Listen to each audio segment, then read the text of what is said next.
এমন কোনো মানুষ নাই যার জীবনে দুঃখ নাই, কষ্ট নাই। সবার জীবনে দুঃখ কষ্ট আছে।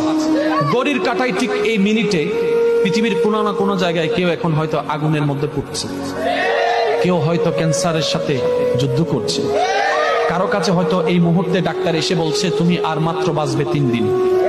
হয়তো কেউ এখন মৃত্যুর সাথে পাঞ্জা লড়ছে, কেউ বা হয়তো দুনিয়াতে মাত্র সন্তান জন্ম হয়েছে, মাটা মাত্র মারা গিয়েছে। আপনি একটু ঠান্ডা মাথায় দেখেন, আপনার চতুর্পাশে জানা অজানা প্রত্যেকটা মানুষ যার মুখে হাসি আসে, সেও কোনো না কোনো দুঃখে, কোনো না কোনো কষ্টে আছে। দুঃখ ছাড়া মানুষ হয় না, কষ্ট ছাড়া দুনিয়া হয় না, এটাই বাস্তবতা। আর এই চির বাস্তবতা, চির সত্য কথাটা যে যত দ্রুত মনের মধ্যে বসাই নিতে পারবে, সে তত দ্রুত সুখের সন্ধান পেতেই থাকবে। বলেন সুবহানাল্লাহ। সর্বদা মনে রাখবেন, আপনি যদি এখন পৃথিবীর সর্বশ্রেষ্ঠ দুঃখী মানুষটার পাশে যদি আপনি বসে থাকেন, তারপর আপনার নিজেকে মনে হবে সবচেয়ে বড় দুঃখী। সেজন্য একটা কথা বলি, এটা দুনিয়া, এটা জান্নাত নয়। এখানে সুখ পাওয়া যাবে না, এখানে সুখের ছায়া পাওয়া যাবে। আসল সুখ তো জান্নাতে, আসল শান্তি তো জান্নাতে। মুমিনদের জন্য দুনিয়া হচ্ছে কারাগার, আর কারাগারে কখনো শান্তি পাওয়া যায় না।